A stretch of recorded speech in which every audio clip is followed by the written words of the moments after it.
Yeah, but it's looking at me. I don't want it on me. Head all the way. Then you hit. There we go. Yes. Sorry. All right. Hey, everybody. So we're back in court today. We started out the court before the jury has come in. Leventhal argues that Dan Love's material should have been provided to the defense ahead of time, and that there's now a congressional inquiry into it. There's been scrubbing of emails and shredding of documents, and now the prosecution has a limited defense to merely visiting the U.S. Attorney's Office to see this information. They're not given hard copies of it and to have it readily available for cross-examination. They also argued that they didn't have it when they were cross-examining the first couple witnesses, and that they should all be able to be brought back in. And they are limited to merely visiting the U.S. Attorney's Office to view it. It's a Brady violation. Immediately the judge says that the information was given to her in a timely manner, and that she reviewed it and ruled that it doesn't really have any weight on the case, any relevance to the case, and she didn't see any issues. But they had, in good faith, given the defense the ability to view it. She did this without asking the defense, and it was pretty much ruled and set away. Okay, then we go right back into the cross-examination of who do we have? Briscoe. And the cross-examination went for a while. This is the first time that I've seen there's been double cross-examination. So the defense went, the government went again, the defense went again. They were talking about, I know he was asked multiple times if he actually saw weapons pointed at him, which the answer was no. Or if he actually saw weapons from his viewpoint pointed at any of his fellow officers, and it was no. There was some mention brought up of, because he was the security officer for the cattle area in the ICP. There was information brought up. I'm sorry, I don't have my notes well today. Let's see. There was lots of objections to Todd's cross-examination. They were really picking on him today when he was cross-examining. And the judge did get irritated at one point. At one point he asked if 2 bulls were shot, and it was objected to and sustained. And so he turned to the judge and he said, "So we may not ask about the cows?" And the judge said, "You can ask about the cattle who were impounded as long as it is relevant to the armed assault and the extortion of the cattle." So basically they don't want to bring up any of the mistreatment of the cattle, any of the operations prior to the assault, armed assault and extortion of the cattle. Then he was asked, on a scale of 1 to 10, what would you say the level of violence at that time, the 12th, in the wash was? And he said an 8. And then Todd said, so a protest with no violence, no one hurt, no businesses damaged, no shots fired, that would be a level 8. And I think that was objected to. He moved on. He was asked if he shredded any documents. The answer was no. He was asked if he did it on the evening of the 11th or the morning of the 12th, and he doesn't know if anyone did. So then we go in, and there was some talk of a person, Robin Kirkham, that did not work with this person, or he said he didn't work with him in the beginning, but then he did say that information that she got was given to him, and it seemed like, and they were kind of footing around this. There's objections all the way through this, but it seemed like she was giving him intel that would be used for his threat level assessment. And at this point we took a break because Leventhal really wanted to get into who this Robin Kirkham was, and so they threw me out and we discussed for another 10 minutes about if Robin Kirkham, who she in January made an alias on Facebook and pretending to be a Bundy supporter. And the thing that, you know, the judge was bringing up is that she can see relevance if the person creates an alias on Facebook and then is promoting or increasing the threat level and giving him information to that. We discussed it for 10 minutes and it sounded like, you know, he was allowed to ask simple questions, and if the answer was yes, he could go more into it, and if the answer was no, he could not go more into it. You know, what we're seeing today is a lot of I do not recall. You know, they get up, they make this statement for the government, and then any questions we ask, they don't recall. You know, a lot of this is exactly what the Dan Love congressional investigation goes into, is him telling people that I do not recall is a great answer when you're being asked questions in trial and in an investigation.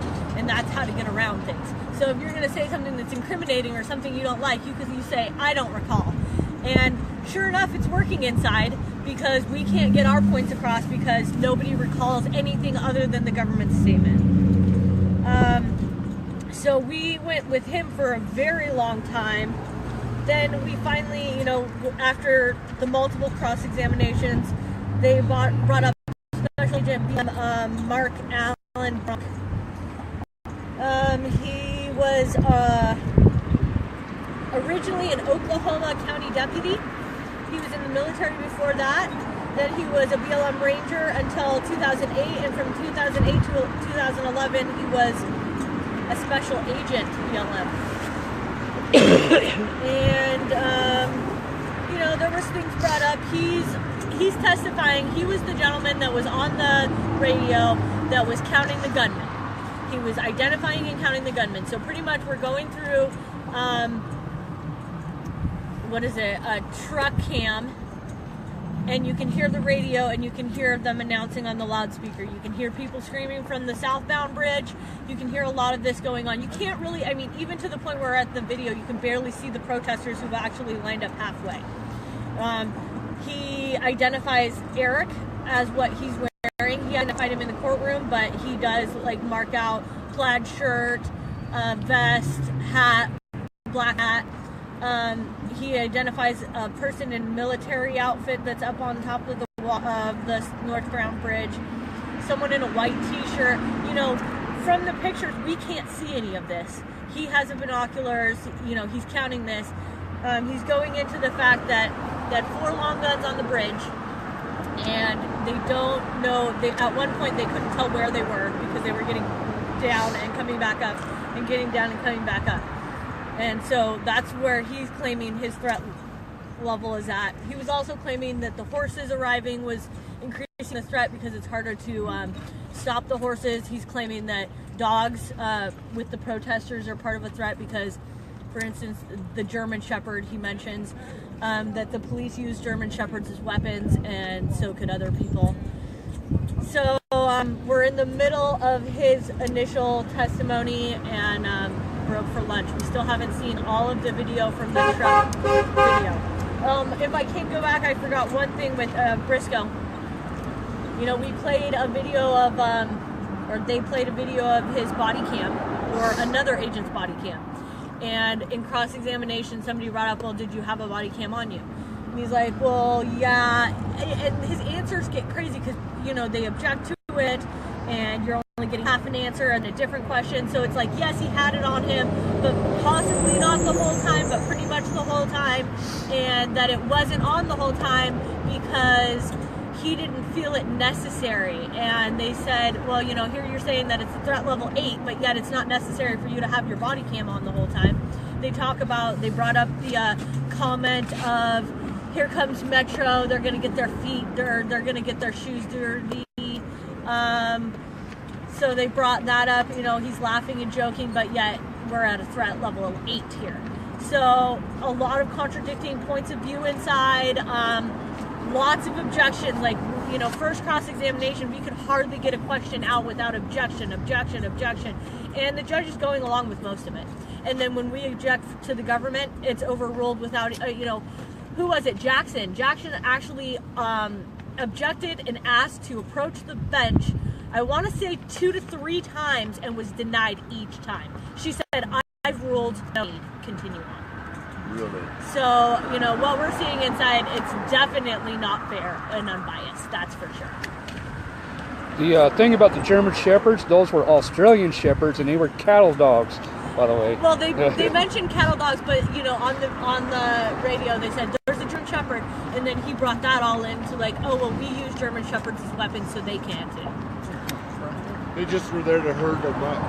They also at the end of this new special agent's testimony, at one point he says now they have more weapons than we do, and this is the part where he's getting concerned because they now have more long guns and weapons than they do. But the way I'm hearing it, still with how many people are there, and then how many people are on the BLM side, the BLM did have more weapons. So I don't see how that's going in, but I'm sure it'll come up in cross-examination and kind of just went over in the courtroom. Have they yet mentioned how many BLM agents they had on that one side of it? They said over 30, I believe, around 30, and it was a guesstimate. Is that just BLM, or did that include Fish and Wildlife and everything? They didn't elaborate to that, so I'm not sure, because I remember at one point they said they had 50 cars, and this was days ago. But now there's only 30 agents, but I know that there's more agents per cars. So, but still, no, they also had forest rangers and park services. Every agent would have been armed, whether it be with their ARs or with their handguns. And he didn't really want to answer the AR question. Did all those BLM agents have ARs? And he kind of skirted around. Well, I don't recall. I couldn't really attest to that. Brianna says that. The Australian Shepherds were following Arden everywhere he went, and apparently tail wags are threatening. Yes. As well as people who have a handgun on their side. That's a threat too. Yeah. I think what he was saying was, from his vantage point, there was maybe 30 agents. Just his vantage point. Are they all there? Yeah. Did they play a video where an officer was using foul language describing people coming? Yes. What was the comment? Are these people fucking stupid? Yeah. And they said, well, why did you do that? And it was because it was a stressful situation and it was a way to alleviate the stress. Obviously, if they're out there going, are these people fucking stupid? They feel that they have a tactical advantage, which in all actuality, you know, the wash is a point where they're all coming down into a kill zone. So I don't see how it's not a tactical situation for them and not the protesters. Todd Engel also got him to admit, finally, that when Todd Engel asked him, does the sheriff have more authority than the BLM? And the BLM guys... He did not say yes, though. He said, no, I do not believe so. And then they brought Pete's video back up where they were talking about the Second Amendment and the sheriff. And Dan Love was shaking his head yes to the video, but they wouldn't answer the question, and then he's like, fine, just play the video again. So he asked the question, they objected to it, they wouldn't let the officer answer it, but the jury heard it, and then they just played the video again so the jury could watch Dan Love be like, yeah, I don't have a problem with the Second Amendment. Yeah, if the sheriff came down, he would have more authority to me, but it wasn't like an actual answer to a question inside the room. I'm sure he said no. He said that the sheriff does not have. He said the BLM had more. Is what he said. Are they playing Dennis Michael Lynch's video today? I don't know. Probably not. With the way this is going, there's no way that we're going to get through this person and through the cross-examination and to another person today. I mean, he just barely got on the stand. The cross-examination of the last guy took a long time. They're describing him coming forward, the other guy in the blue shirt. That would be Dennis Michael Lynch, yeah. But you can't see anything from the video that they're showing. You know, at this point right now, the horses have come and lined up in the wash, and you can barely see them on the video now. Yeah. So they're, you know, describing events using a video where you can't see anything, and they're describing it to the jury. From this one guy who had binoculars and was counting gunmen. So is this the one prosecutor, the head guy that's doing all this? No, I want to say it's Nadia, is that right? It's the newer lady, Nadia. So is he speaking much at all? No. She is doing all of the objections. She's objecting. And then when our side objects, she says, you can't interrupt the witness. And they're like, well, you've interrupted every time we've asked questions. And the judge is all on their side, you know, every single time. Yeah. So that's probably in their favor to go with her instead of the other guy, because the other guy, from what I've seen, is very antagonistic. Myri? Yeah. Well, I think that they're also setting up, like, she's the new one. Let her make all the mistakes because she doesn't know what she's doing. You know? And then she can get away with more stuff like that. Okay. Thank you, Andrea. Absolutely. We appreciate it. Thank all of you guys for coming and staying down here. That's we'll be really back with amazing. you later this afternoon for an evening update. We have a hard time even trying to get our questions out. I could even see the judge was getting frustrated with Nadia and with the defense at times, but you could definitely see she was getting more frustrated than I've ever seen her in court. But yes, there was a Metro in Bunkerville before they went down into the wash. And then he was asked, well, do you know how many? And he can't say. Well, was it more than 10? Yeah, more than 10. More than 20, and he couldn't say. So we're sitting somewhere between 10 and 20.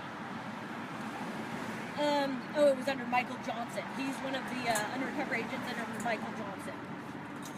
Then Leventhal, he was asked at one point to evaluate that day in his life as to the second, what did he said, the second most day to actual violence I have ever experienced in my life. Now, he's been in the military. They asked if he saw any war in the military, any combat, and he said no.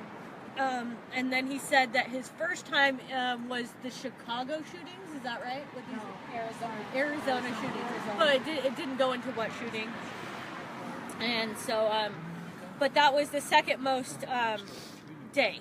So then Leventhal gets up and he says, okay, well, what day did you get there? And he says, I got there on April 3rd. And he starts asking, well, on April 4th, how would you rate that day? And he says, moderately stressful. And he's all, well, did you see long guns, gas masks, or German shepherds on that day? And the answer was no to all of those. Then the prosecution is objecting, and the judge is kind of falling into this. She's like, gonna smash him on this. Well, that has nothing to do with the 12th. And Leventhal pulls out, well, we have an indictment, and our indictment covers all of these days. So for you to ask us in the courtroom to only focus on the 12th when you're allowed to focus on everything up to the 12th, that is not fair. And he was allowed to continue. And, you know, here we're getting, she's getting more frustrated. I don't know if she's getting frustrated with the situation, with how the prosecution is just like badgering and throwing these objections in. I mean, at points, it got to the point where you couldn't tell who was talking because people were talking over each other.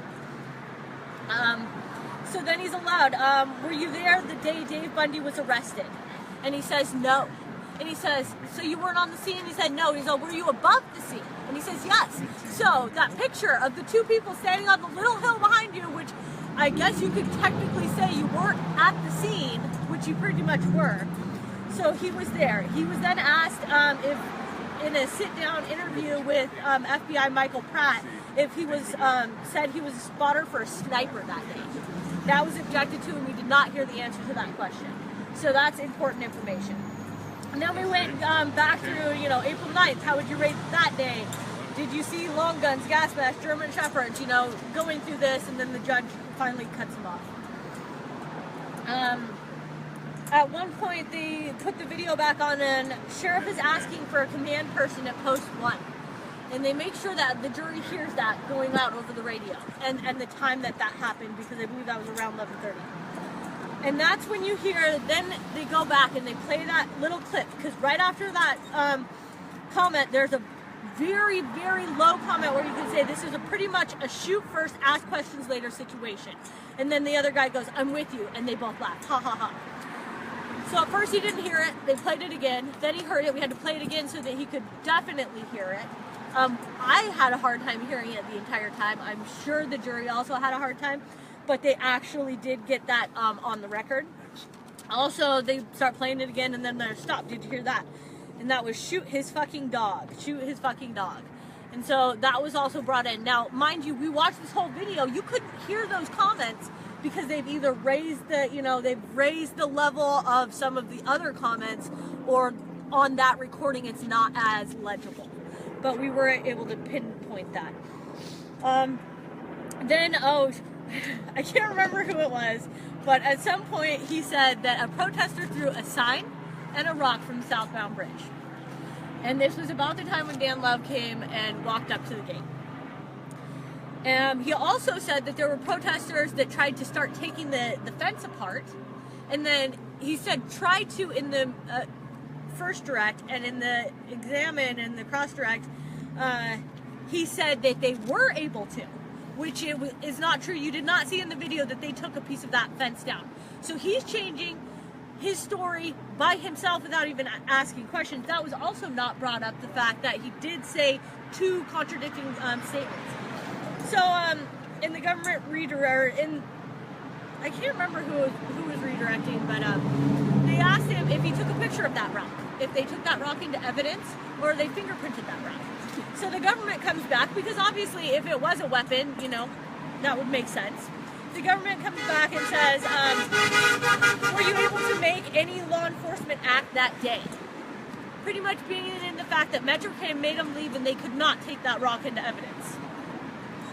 Then a lot of talk about why you didn't point your weapon at the crowd, having to do with children. They're bringing up the children. They said women and children, but then the witness himself changed the question to just children.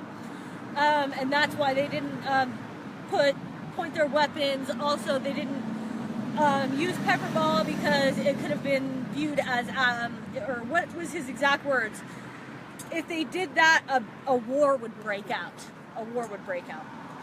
Todd Leventhal did amazing in his cross-examination. He got fiery. He's about frustrated with this whole situation and the way the judge is doing this, and he's not going to play a fair game anymore. Then let's talk about Jackson.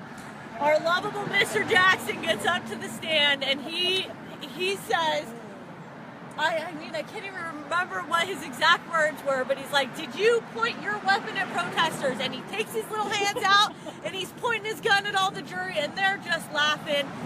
And, you know, we were so frustrated with him in the beginning, because he went on and he, like, basically tried to throw everyone under the bus.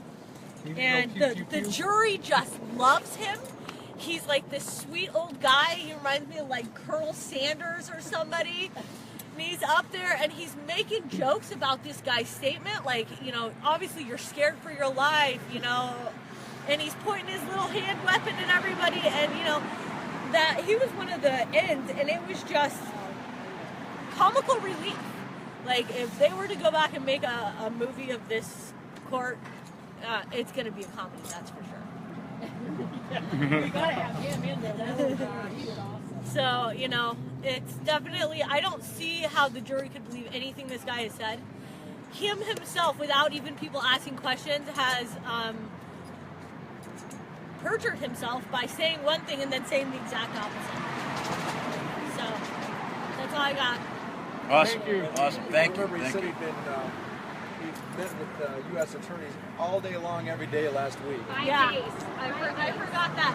He met with the U.S. attorneys every day last week, and but he'd only viewed the video 3 times.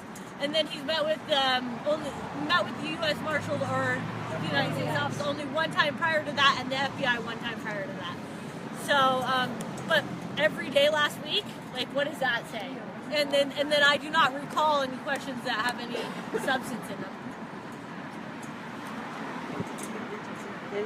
Thank you. All right, thank you. Thank you. Thank you. Thank We'll be you. back to everybody tomorrow. Alrighty, that's it. Right, yeah. Yes. All right. Like always, Yes. I can't believe this thing didn't come out. I've got it on YouTube also. Here's Roger. He's always hiding from everybody. I don't seem to have any of the issues. Don't worry, I don't have that many followers. He's a smart man. He's a smart man.